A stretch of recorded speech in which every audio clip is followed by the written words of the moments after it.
Good morning, ladies and gentlemen. I'm Dave Crouch. This is Policy Talks, brought every month to you by the Williamson Inc. organization, our Chamber of Commerce here in Williamson County.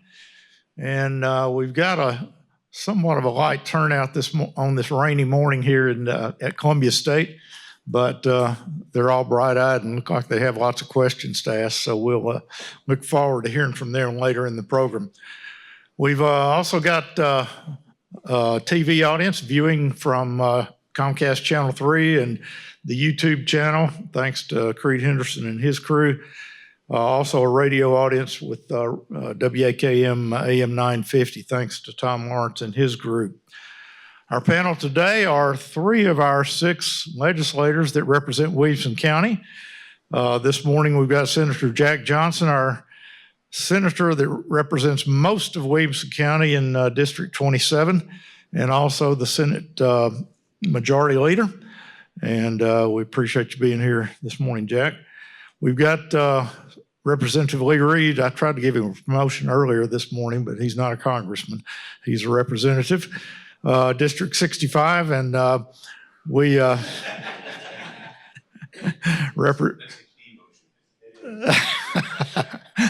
That's a tougher job, actually, but represents District 65 here on the north end of the county and west end of the county.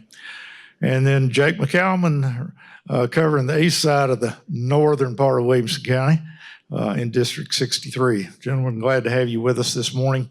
I've got an announcement that I have been asked to make, and before I forget it, I better make it. But there was a groundbreaking ribbon cutting ceremony scheduled for, let me read what it says. This is the McEwen Drive interchange or corridor across the mountain over here. It was supposed to be today at 10:30. It's been moved to Tuesday, April 29th at 10:30. I didn't get any of those details right, but maybe I got the time right. Garden Club Court off Oxford Glen Drive. So there you go. Just make a note of that, and all you politicians be there. And anybody else that wants to meet a politician. Gentlemen, you just finished the session. So this is our wrap-up show. Judging from conversations I've had with one or two of you, it was a busy week or two trying to wrap it up. Jack, you were right in the middle of it, representing the governor's bills. Governor got his budget request trimmed back in several areas. I think 179 million, I guess out of 53 billion. That's not a huge percentage, but still some significant cuts. 60 from a starter home fund, 60 million, 35 million from the Duck River water effort, 20 million from the Nashville Zoo, 20 million from a North data center, whatever that is. Tell us a little bit about those cuts and why they were made. You can go ahead and start talking about the things that were replacing those cuts, if you will. Sure. Well, good morning, everyone. Always good to be here, and I'm glad this is our final show for the year. Not that I don't love seeing you, Dave, but it's an indication that we have wrapped up our business for the year, and we had a really, really good session, a productive session. And I want to say this is my 19th legislative session, and probably one of the most efficient in terms of the cooperation and working between the House, the Senate, and the governor's office.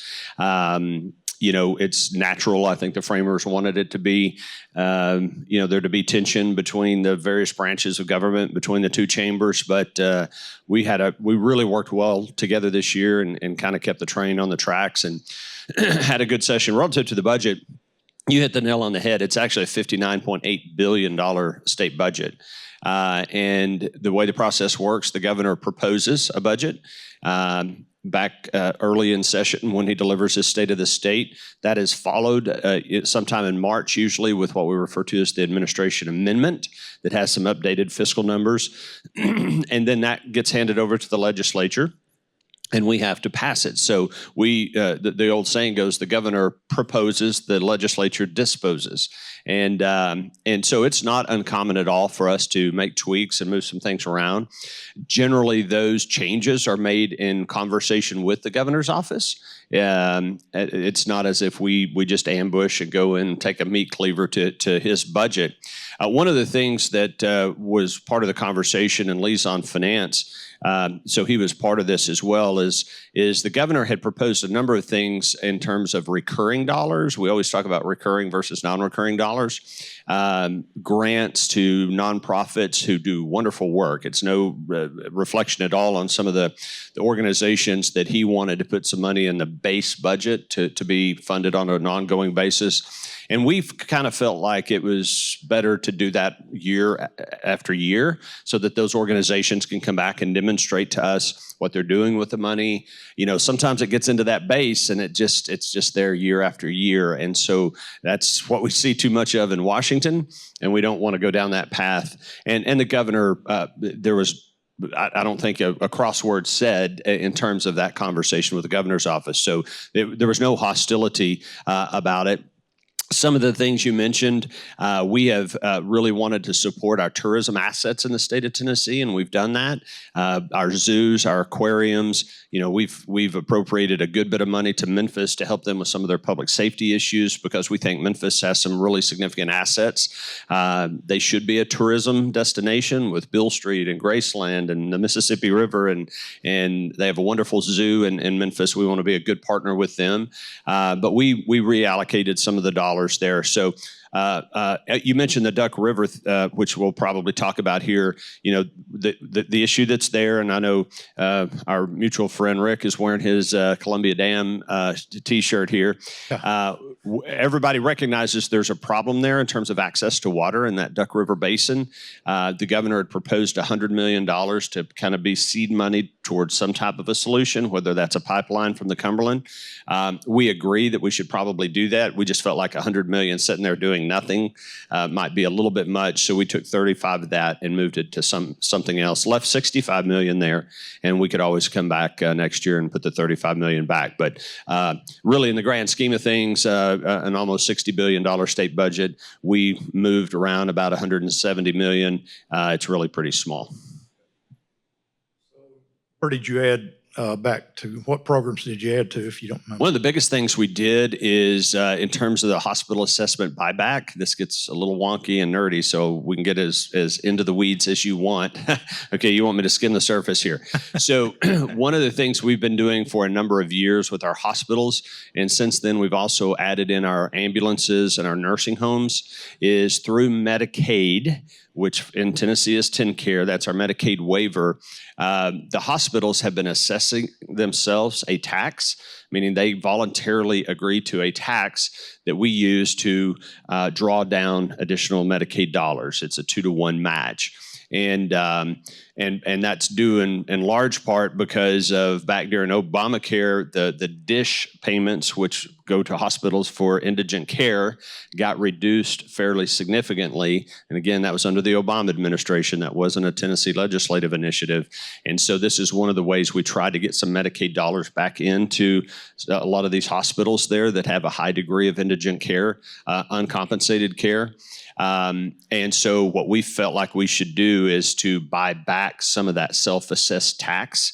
And I don't remember what the final number was. I think it was $70-80 million. That was a big chunk of it that the governor had not proposed that we felt like we should do for the hospitals. That makes sense. This is what I saw from my typical source, but $37.5 million for College of Applied Technology, $20 million for Hurricane Helene relief, $20 million for volunteer fire departments. Logically, $20 million to replace the Irwin sewage treatment plant. Those are the ones that made the news anyway. Any background to any of those gentlemen that you know any more about that we need to know more about? Well, the $37 million, that's for a TCAT up in Robertson County. If you recall, 2 or 3 years ago, we put $1 billion statewide into our TCATs all across the state. TCAT, Tennessee College of Applied Technology, We very much believe in Tennessee that we need more welders, pipe fitters, HVAC repairmen. There are kids, high school kids that don't need to go to a four-year college, get an English degree.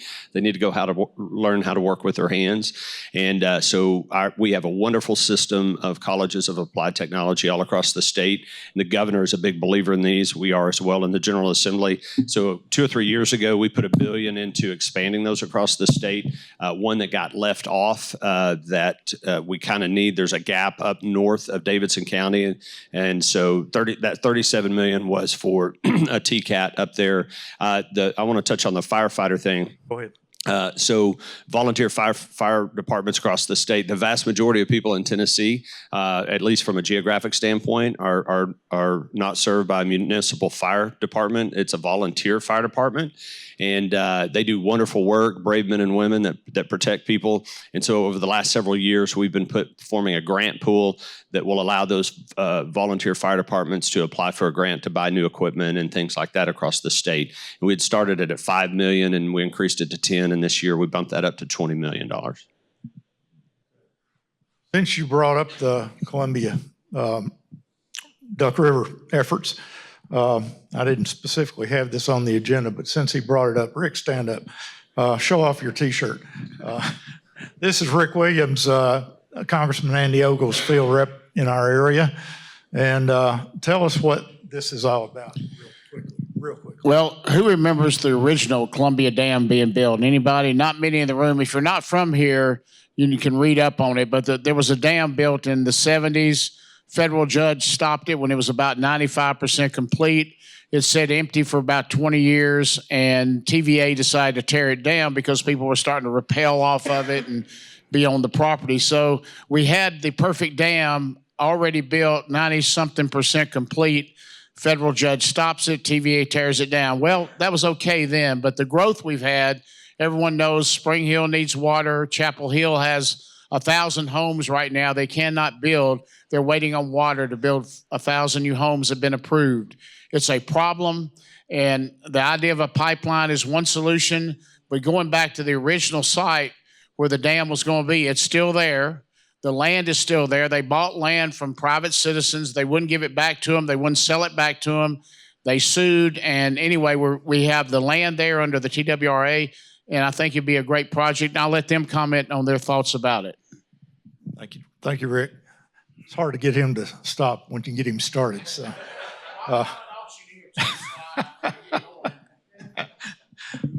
but any comments there, gentlemen? No, I'll just add on and say, I know that that the folks down south of us do have some water concerns, and the General Assembly is very attuned to it. And of course, the Duck River project it's as well. But I am actively learning more and more about it from representatives down there and from our friend over here. And so, we'll keep looking at that as we go forward. You might say it's a big damn issue, Dave. Way to go, Jake. Great. That's the kind of morning we're going to have, folks. As I we couldn't all resist. know, I'm so sorry. as we all know, political reality would not have allowed any conversation about rebuilding a dam 6 months ago, but things have changed. And so I'm actually on his board that's advocating for that. So I'll try to stay neutral up here, though. So we'll come back to the state legislative bills this year.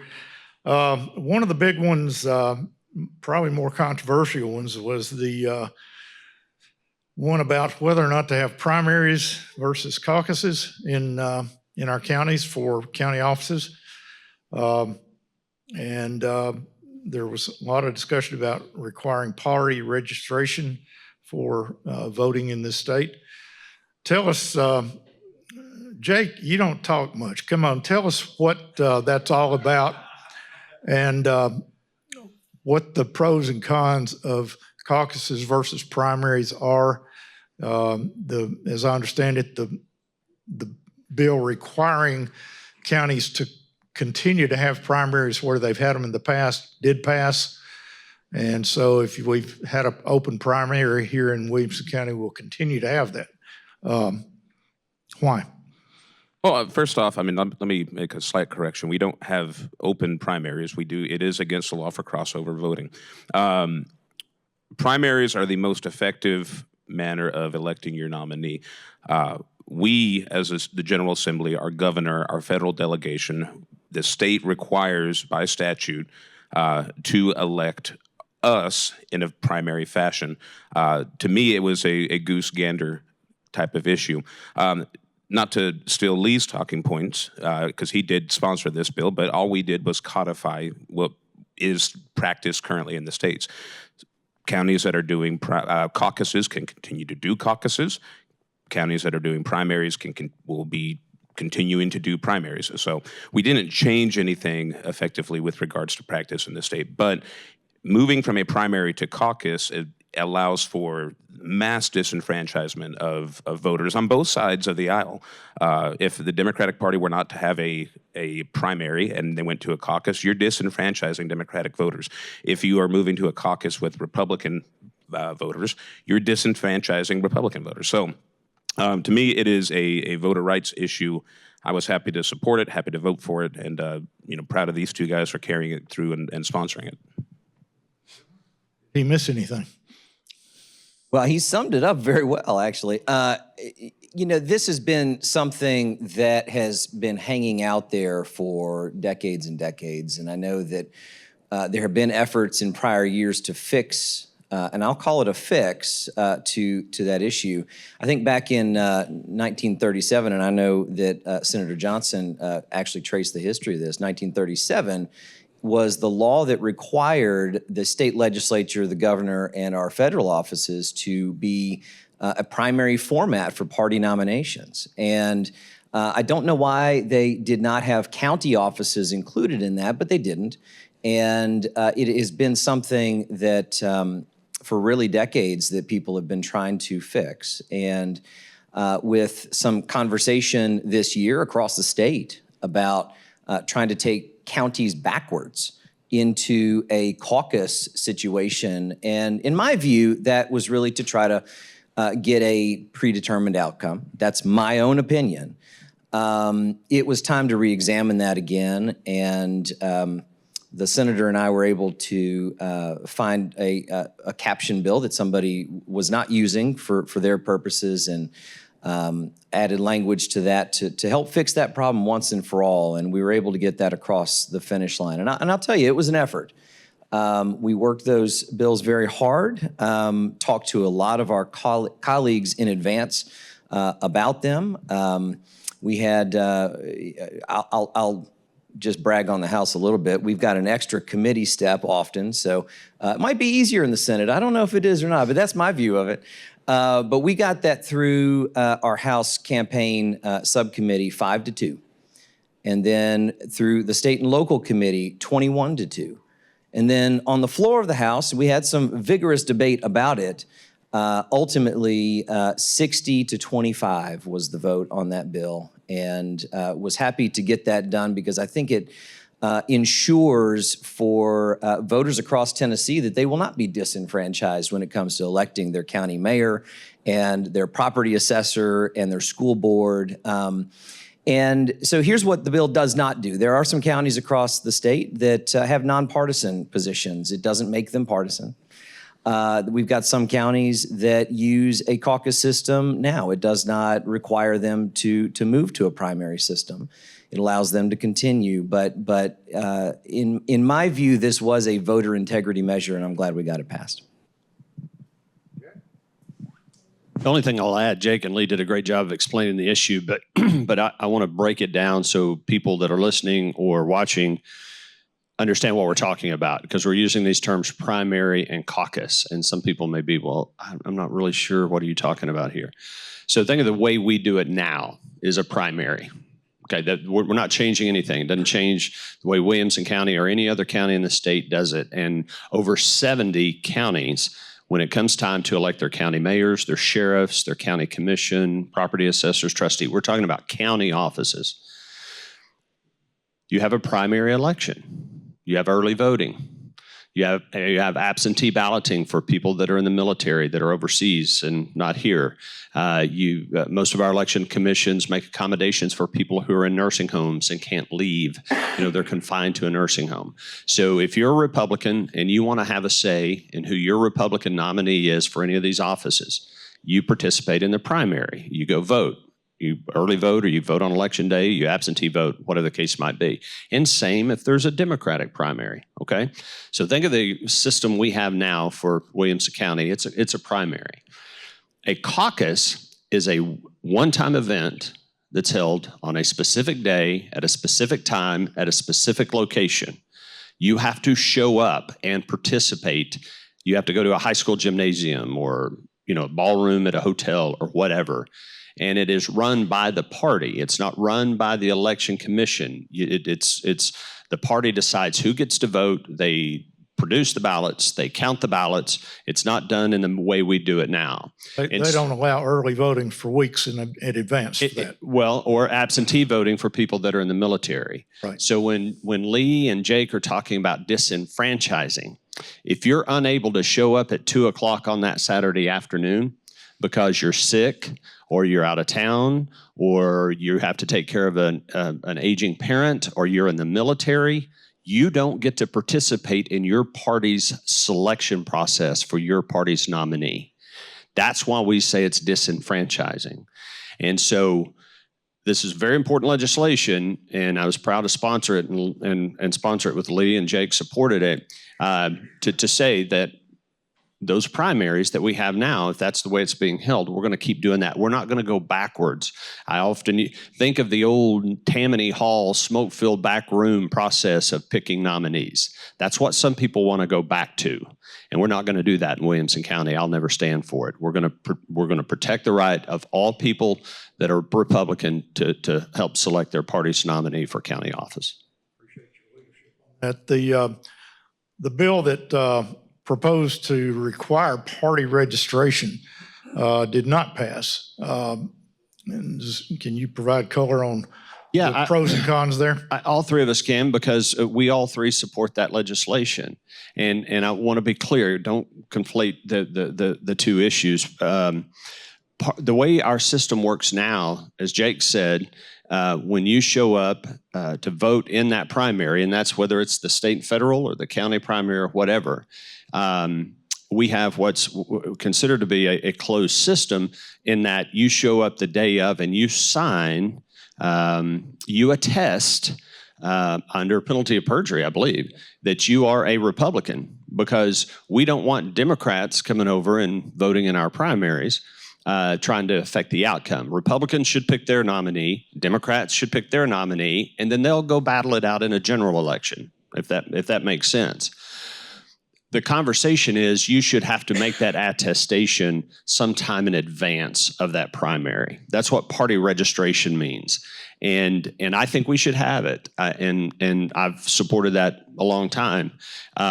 We should celebrate when someone who's been I'm getting partisan here, but we are all three Republicans. We should celebrate when someone who's been a Democrat all their life says, you know what, I've just had it with AOC and Bernie Sanders and whatever. I can't stand that party anymore. I want to become a Republican. And wonderful.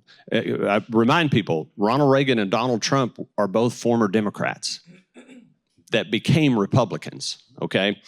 And so now I've never been a Democrat in my life, but when someone decides they want to become a Republican, that's great. We should celebrate that as Republicans. But you should have to have that revelation sometime in advance. There was a bill that said in order to vote in one of our primaries, you have to declare that you are a Republican sometime in advance. And there were various amendments, 30 days or 60 days. And it's not complicated. But you should have to register and make that declaration in advance. And if you don't, and if it's a week before the primary, you don't get to vote in that year's primary. You have to register, and then you can vote in the next one. That's party registration. Except for the first year, I think, is the way that bill was drafted. The first year you can show up and make that attestation. And then going forward, if you want to change, and I think this is the last version, you need a 90-day, you need to do that 90 days in advance. Details of that just weren't quite worked out this year. And by the way, the bill's still alive. It did not advance out of the Senate State and Local Government Committee, and I was disappointed in that. It moved farther in the House. I think we're all three going to work hard to try to get that legislation passed next year. I think they just need to have some education. Some people in our party think that we're somehow excluding people, from coming into our party, and we're not doing that. We're just making sure we have an orderly process so that we don't have crossover voting. Having maybe a more defined way to define a bona fide Republican might be helpful, because I think that's been kind of a moving target over the years too, hasn't it? Okay, enough said. Hang on just a minute. We'll come back and hold that question. We've got several things to cover, and then we'll get to the audience questions here in just a minute. Thanks, though. A lot of immigration bills floating through the House and Senate this time. Undocumented child education access. Representative Bullzo is in court this morning, so couldn't be with us, but he, I think, sponsored a bill along those lines, allowing schools to charge for tuition for undocumented children. Is that, I think that also passed the Senate, didn't pass the House. And then the out-of-state driver's license invalid. You all were involved in that, but that did pass. What in the governor's? Yeah, it did. I don't recall the number of that bill in the Senate, but HB 749 was a bill that I introduced in the House and Senator Johnson introduced in the Senate. And it says that there are certain classes of driver's licenses issued by states other than Tennessee that are given out to undocumented immigrants, illegal aliens. And it invalidates those driver's licenses within the state of Tennessee. And one of the things that was mentioned in the House floor debate was, well, I think the one of the Democrat leaders asked me this question. So, what do you expect for people to drive around? And I said, yes, I do, because go around the state. Because we in counties and cities and states across the U.S., we're all border cities and counties and states. And, we have seen in Nashville and even in Williamson County, arrests being made of illegal aliens involved in criminal enterprises. And one of the things in the news right now is the quote unquote Maryland man who was stopped here in 22, and come to find out he had some criminal issues. And if this bill had been in effect then, he could have been stopped and charged under a state crime. And so that's why we are trying to fill the tool chest with tools for our state to be able to address some of the issues that the federal government hasn't always done. See any of these other bills coming back next year to be revisited, the child education bills and so forth? Well, that was a bill by our House Majority Leader, and I think Senator Watson was the Senate sponsor. It didn't die necessarily; it just got put on hold for a year. There was some looking at it that we wanted to look at how other states had done it. So our House leader decided to just hang on to it for a year and then revisit next year. Bans cell phones in school classrooms. What? Now, why would you do that? Well, that's not exactly how I would say it. It's just during instructional hours, other than when a teacher says, "Hey, y'all get out your cell phones and look at this." After talking with people in both Franklin Special and our Williamson County school boards, that was already current practice in Williamson County schools. So not a whole lot changes in Williamson counties, but you have kids. We have a problem in not just this state, we have a problem in this country with kids and how much screen time that they're getting. I mean, I've got a stack of paper this thick on my desk. It's a report from the Surgeon General talking about the effects of social media on minors. So our kids spend way too much time in front of a screen versus being outside. We carried the recess bill too, great bill. but telling them that while you're in school and while you're in instructional hours, you shouldn't have your cell phone out. You should be paying attention to the lecture, paying attention to the lesson, or just, for God's sake, have a conversation with somebody next to you and not somebody on your TikTok or your Snapchat. So, A lot of arguments out of this crowd. School recess time. I'm sorry, Senator Hensley couldn't be here. I think he sponsored a bill and tripled the school recess time that our schools are required to have. Wish they'd had that when I was a kid. But Lee, tell us more about that. I'll tell you that I've got a 9-year-old in elementary school right now, 3rd grade. And I've said this in front of groups before. He doesn't know a thing about what I do, but he knew about that recess bill. He's very excited about that. The state standard currently is at least 15 minutes of recess a day, and the feeling was that it was just too light. Now, we've got school districts across the state that actually provide more than that. That's a minimum, and some provide more, and the feeling was led by the way, just a group of moms who put together that research, accumulated it, visited with General Assembly members, and really push that across the line. That was carried in the House by Representative Sapicki. And it provides that we now need to have a minimum of 40 minutes per day for our elementary school children. And I think we all felt that was a good bill. And I know the kids are excited about it too. Any arguments about any? I think the teachers probably like that as much as the kids. So that's good. Are y'all going to take over the TSSAA and put them out of business, or what's the plan there on sports in our schools? Jack, go ahead and take that one. Well, I don't know about a takeover. That's been an interest, and full disclosure, not one that I've had a lot of involvement with. My friend and colleague, Senator Adam Lowe, out of East Tennessee, Bradley County area. This is something he's very, very passionate about in terms of how the TSSAA is operated and their accountability and the rules they put in place. And I certainly know that there's been some controversy around that. And so I think it's the purpose of the legislation was to just make sure that there's some greater degree of accountability there. I think that that conversation will be ongoing. When it comes to kids' sports, people can be pretty passionate about that and how they can transfer and go to a different school and participate so anyway, I don't think we're gonna take them over, but I do think they need to be a little bit held more accountable.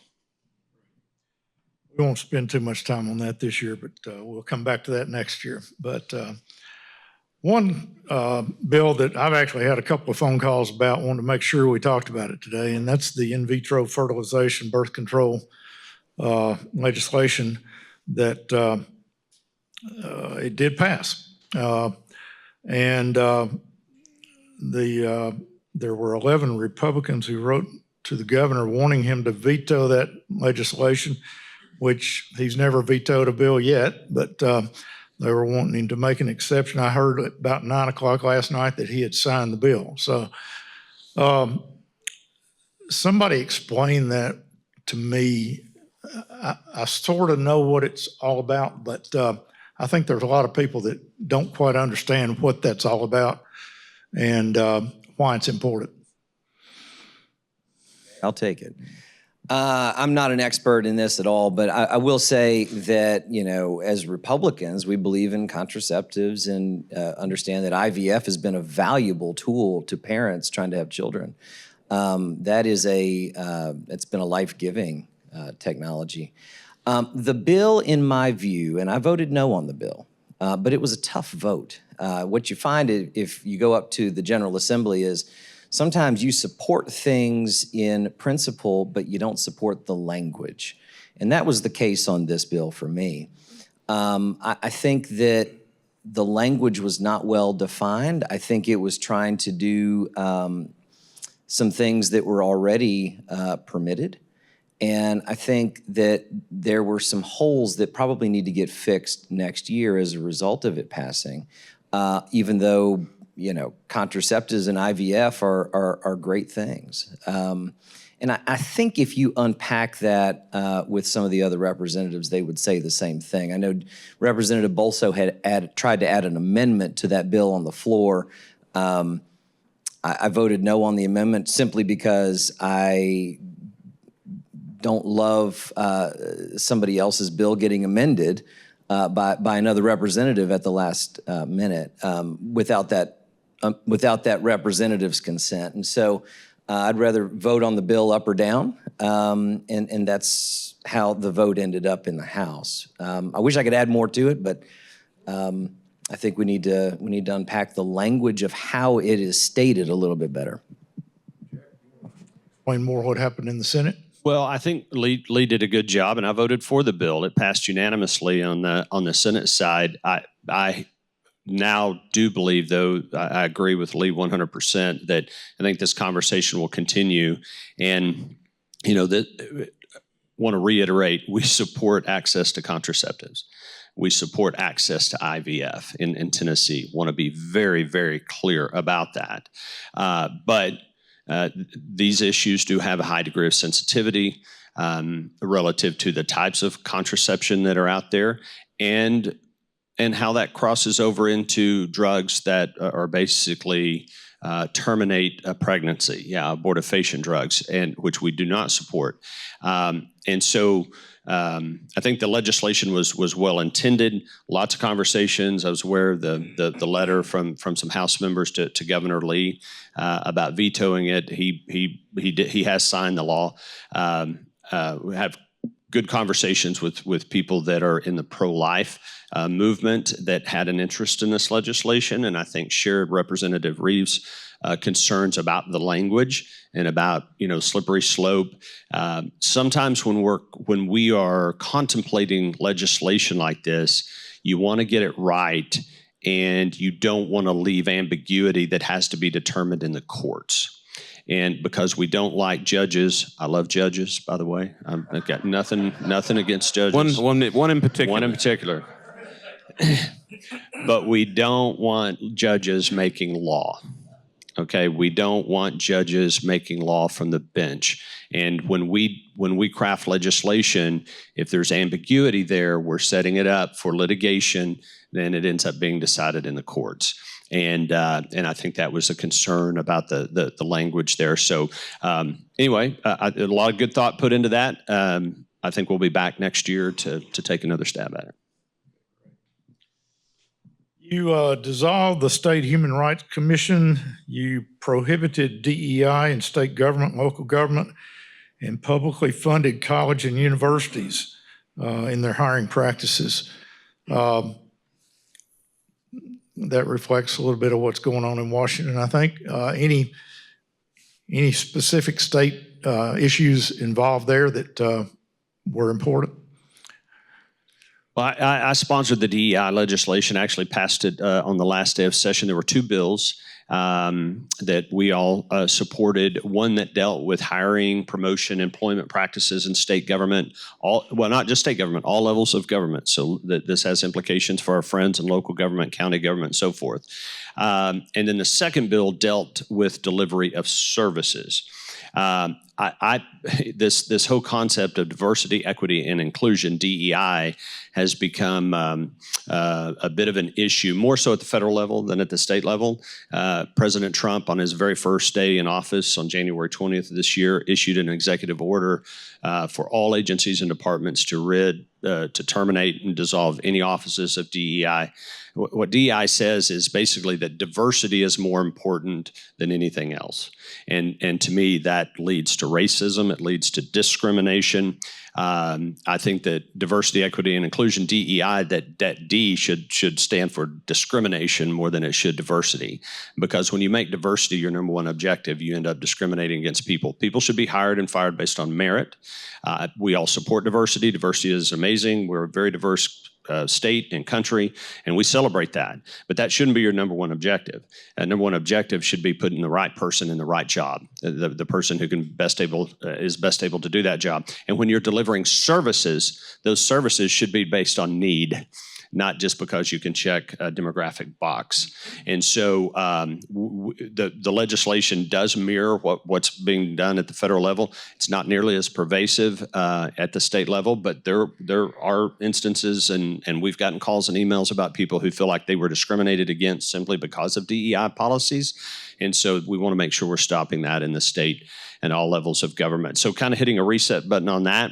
It does nothing when we have no authority to do anything affecting the Civil Rights Act, and I wouldn't do it if we could. We support that. Those laws and protections against discrimination going the other way are in place and should be observed at all levels. But DEI results in discrimination and potentially racism going the other way, and we don't want that in Tennessee. 2 or 3 bills related to cannabis, marijuana, THC. I was disappointed to see the pot for potholes tax failed.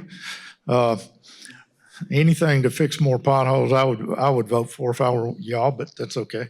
Tell us about closing some of the loopholes in the legislation, moving things to the Alcoholic Beverage Commission. What's the rationale there? What are we trying to accomplish? I'd be okay to never talk about pot again. I mean, we had. You don't want to get in the weeds on it? No, man. You know, Jake, I'm happy you're taking on this role today. I really am. I really am. It's been that type of week, folks. You want to take this one? I mean, does anybody want to take this one? We did end up passing that bill. Did that pass in the Senate? Okay, so we did pass it.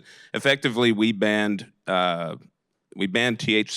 We did move these hemp-based cannabinoids over to the purview of the ABC, just as much as we have liquor being there. It is an intoxicating substance, and we felt that it would be best managed there. So,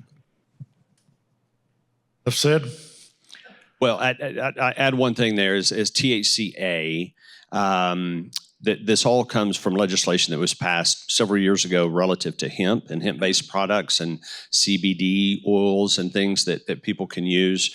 But effectively in Tennessee with THCA, which is a much stronger version or has more of the THC in it, and once it is heated, it effectively becomes marijuana. And so one could argue, and the argument was made on the floor, that we effectively have legalized marijuana, and none of us want that, or I certainly don't want that, and I think the vast majority of Tennesseans do not want legalized recreational marijuana use in the state of Tennessee. And so that genie had come out of the bottle a little bit, and we felt like we needed to get it put back in. And then, of course, the regulatory framework, I agree with Jake. It was under the Department of Agriculture, and I think it makes a lot more sense for it to be under ABC. They regulate the 3-tier system in terms of alcohol distribution in the state. It makes more sense for it to be with them. Williamson County seal removal of the Confederate flag. I think that's been stalled for the time being again. My understanding, were y'all actively involved in any of those discussions lately? Moving on then. Constitutional amendments. I didn't hear anything about this until I was digging a little bit last night to trying to make sure I didn't miss anything. But apparently there were 3 constitutional amendments proposed that will be on the ballots for us to vote on at the next, presidential election or governor's election, to ban a state property tax. You won't get much argument out of most of us on that. Victims' Bill of Rights and removing the right to bail. Jack, give us the Senate version of those. And then the other, Jake, you want to go with that first? I'll defer to Leader Johnson to go first. Well, I'll start with the bail because I sponsored that one, and that's an important one, very, very important to me, brought to me by the House Speaker, Cameron Sexton, something he's been working on. Tennessee, the Constitution of the state that governs us right now from 1870 says that anyone is entitled to receive bail unless it's a capital offense. And my free lawyer here can correct me if I'm wrong, but currently in Tennessee, child rape of a child under 12 and first-degree murder are the only two capital offenses that are recognized currently. Now, when our Constitution was ratified, stealing a horse was a capital offense. And so you could, among many other things. But because of case law and court decisions over the years, that capital offense has gotten narrowed down very, very small. And so if a judge, did I say I love judges? I love judges. If a judge has someone before them that is charged with multiple charges of child rape, with a horrible, violent criminal history, and they're standing before them, that judge in Tennessee or the magistrate has to give them bail. They can make it high, but they have to offer them bail. And if that individual can meet that bail, they're back on the street. And so the constitutional amendment that you'll have a chance to vote for and hopefully ratify says that judges can deny bail for other violent crimes. And there's a fairly lengthy list of those. So that's what it's about. And by the way, that'll put us in line with most other states that don't have this prohibition in their constitution. Now, judges can, that bail or denial of bail can still be appealed, and it goes straight to the Court of Appeals. So if you've got a judge that's just denying bail for everyone, that can be appealed. There are protections in place. But for those really violent people, they need to be able to keep them off the streets. And it's particularly heinous crimes. I mean, if you guys saw the list of the 20 or so items, you would absolutely agree, oh my gosh, these people are getting out on bail. I can't believe it. So it's not like they're still in a purse and being denied bail. This is torture. This Violent is crimes, aggravated rape. terrorism. This is terrorism, exactly. So, Good. Mayor Ken Moore, City of Franklin. Stand up here a minute. Yes, sir. He and I share a top priority that directed at these gentlemen. We disagree on many of the priorities within that priority, but transportation is a huge concern of yours and mine as well. Have y'all got anything to offer besides the additional $1 billion you put in the budget for transportation? Is there anything else that we can look forward to? we did pass, and I think it passed in the Senate too, was one of the governor's initiatives to move the sales tax from tires onto and the transportation road funds. We did do another $1 billion non-recurring going into road projects. We are, I think all three of us are absolutely looking at new mechanisms to bring in more revenue for road projects that doesn't involve legalizing marijuana. But yeah, I mean, it is a problem, and every county is facing it. You know, from Memphis to Mountain City, everybody's got potholes that need to be fixed and bridges that need to be repaired. So something that is very important and it's top priority for, I would certainly not to speak for my colleagues here, but I would say that it is a top priority for all three of us up here. Well, I did notice that there were two bills that passed. One is the used tires, which generates about 80 million, which that would, I'm sorry? Yeah, 80 million. What did I say, billion? 80 million, which would not even widen one segment of Mac Hatcher, which it really isn't that much money as far as building roads. The other one is sending a study to TASSER for TASSER to study as far as other mechanisms for funding our transportation. You know, we're way behind. The projects we have now are like 90-something projects for the next 10 years. And we can't continue to have the economic development we have in our state if we can only do 90 projects. And so that's extremely important to us in Franklin and our board and our community. That's the number one priority is transportation. So thanks for your service, and you're doing a great job. Keep pressing on. Thank you, Mr. Mayor. I cut you off a while ago, but I promised to make you first in Stand up, introduce yourself. You know, he's talking about registering for, We can't see you down there. now you can see me. Introduce yourself. Richard Lane, just a citizen, Okay. Fair enough. retired. No, my question was, you were talking about registering for the primary. Is voter ID a state requirement? Because apparently it's not a federal requirement because they're talking about that. So, I mean, I would think there's voter ID in Tennessee because every time I go to vote, they ask for my ID. It's state law. Okay, so it's a state.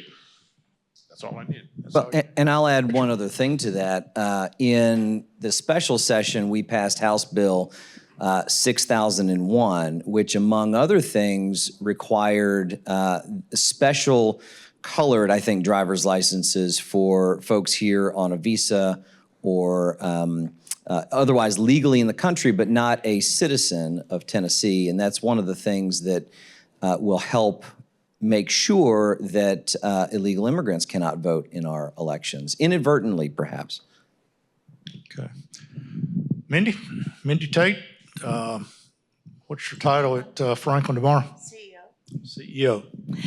So Senator Johnson talked about this was a very efficient session, and you worked well together. Lee, it was, Representative, it was your first session. So anything that you are already thinking ahead and what's coming next session and how you'll work. But Lee, tell us your impression of your first session. Well, I'll say that. this, I've got high expectations from here on out.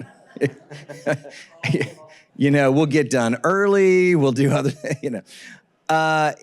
yeah, you know, we are thinking ahead to next year. I've got a couple bills that got stalled in either the Senate or the House that are going to come next year, and they're still working its way through committees and maybe even amendments. I don't know. One of those is, speaking of illegal immigration, I've got an illegal immigration bill that I think will be very important for our state, but we'll see if I think it got stalled out in the Senate committee, and so we'll see if we can't bring that back next year.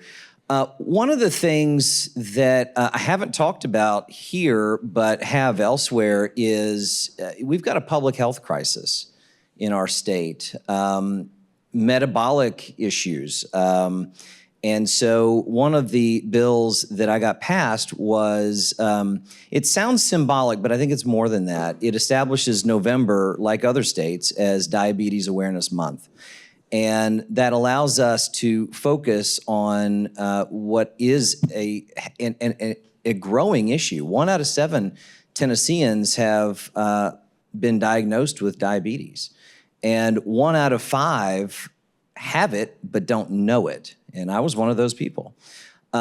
We also passed a bill banning a petroleum-based food dye, Red 40, that from our school cafeterias, that has been linked to ADHD potentially in children.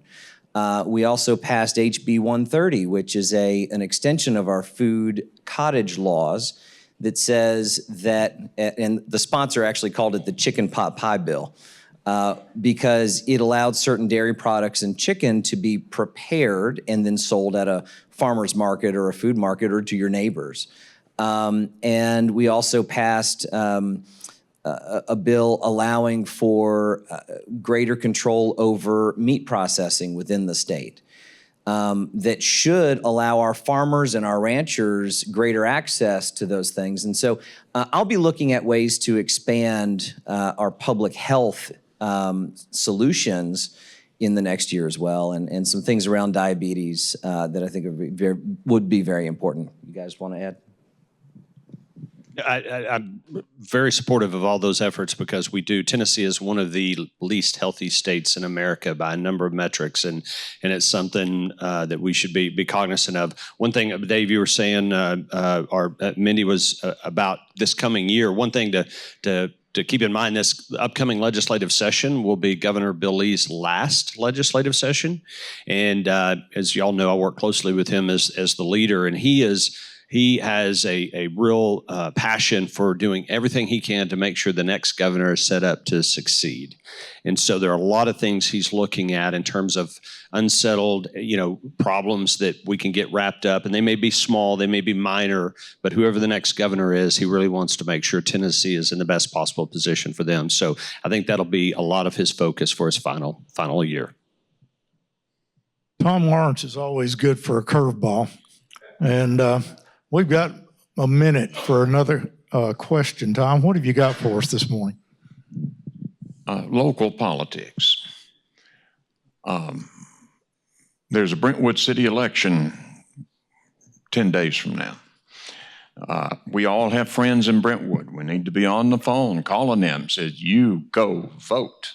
Don't care who you vote for, you just go vote. Local politics in that has taken a turn, and it's nasty. The Republican Party convention was kind of nasty. Now, transparency, I'm no Republican, I'm no Democrat, I'm not sure what I am. But can you make things easier? You got a member of the school board here. The least appreciated public body is a school board. School board, county school board, a month ago, didn't take the teacher's recommendations on a book, and they caught hell for it. Last week, they did accept the teacher's recommendations for, and not a word said. So something tells me that something about local politics. And do you look at the feds like local politicians look at you? There you go. That's more than a curveball. No, thanks, Tom. And I echo your sentiments. We had a municipal election down in Spring Hill recently. We've got one in Brentwood coming up. We've got one in Franklin coming up in October.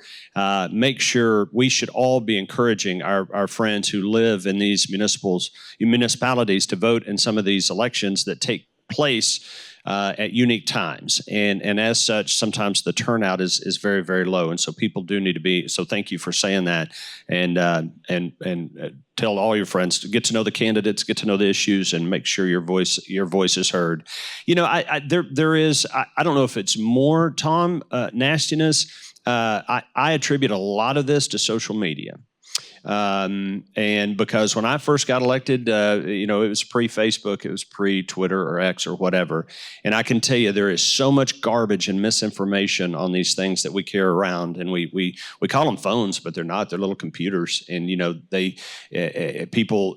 I spend at least, I used to say 50%. I think I'm going to up it to about 70% of my time when I'm talking to a constituent who either calls me, emails me, or I run into them in the grocery store on the cereal aisle, and they come up and ask me about something.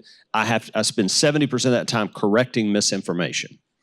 They're mad, but they don't understand the issue accurately. And when we can sit down and have a good conversation and I can explain to them what we're really doing, they're like, oh, well, I agree with that. They started off mad at me because I voted for something. But once I explained to them, but see, they were in a chat room, they were in a Facebook chat group, or they're in some so-called conservative group, and they meet once a week, and they get to talking, and they don't have their facts straight. So I don't know how we solve that other than doing things like this. And we do this, all day, every day, is talking to people and trying to make sure they understand what's really going on. I think these devices we carry around and the misinformation that's out there has really polluted the civic discourse, unfortunately. Creed, excuse me, Creed, can we extend this out a couple minutes? Because I don't want to cut this off right now. Go ahead, Lee. Well, I just want to add one thing. Like Senator Johnson with judges, I've got a particular affinity for at least one school board member. Dr. Driggers. That was great. That was great. What I'll say to answer Tom is that in my experience, I've gotten to know a lot of people up on the Hill from the governor to congressmen to local elected officials. And I think one thing that really permeates those folks is that they're trying to do the right thing by their communities. And we may not always agree on a position on an issue, but I think really, in my experience, it comes from a good place. And if you sit down and talk with them, as the senator said, you can understand where they were coming from on an issue. And just like in the House, I've got colleagues that agree with me and disagree with me, but that shifts from bill to bill. And it comes from a good place. And so I just wanted to kind of put that out there, because I think it's important to note that we are public servants, and so are our local elected officials. Jake, we're in overtime, but if you got a couple of things to say. Yeah, there. I mean, obviously I would echo what Rep. Reeves and Senator Johnson have said. I mean, it is not as bad as you're led to believe, on the House floor. And shifting over to local politics, I mean, everybody has things that they're passionate about. It's hard sometimes to take a breath and consider the other side of an argument. You can't live in an echo chamber. So, and I think that's where bitterness and the divisiveness, that's a perfect breeding ground for that, is just constantly hearing your own opinion back and forth. It makes it really easy to get mad at people who don't agree with you.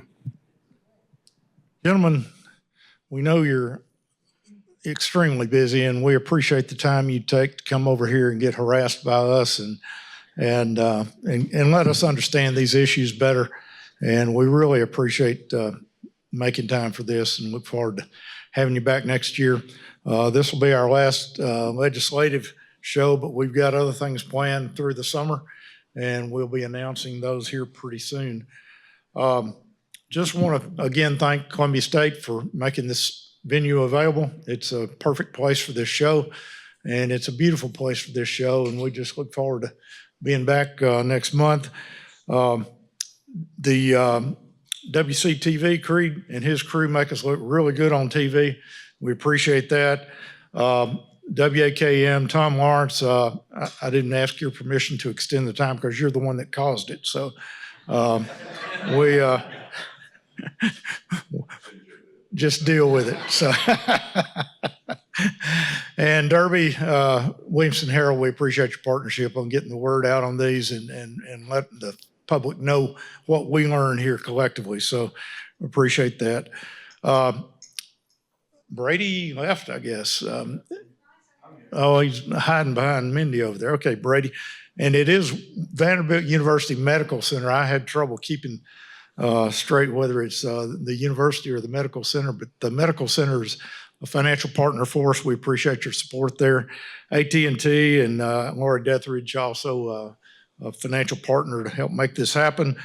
The Lion Leadership Group are our most important partnership here. Terry Wimke back there on the back row in the, what color is that? Pink blouse there. She's the lady that shows up with the coffee here every day, and we appreciate the effort it takes for her to get up and get that done. Chamber staff, of course, Matt Largen, but this Kel McDowell's the quarterback on this effort, and he does a great job with that. Jenna Potter is backing him up, and Nancy Conway backs me up and kind of keeps me informed on what some of the things going out there in the county. But we'll be back here on May 30th. Hope to see you all here and look forward to continuing these conversations. Thank you very much.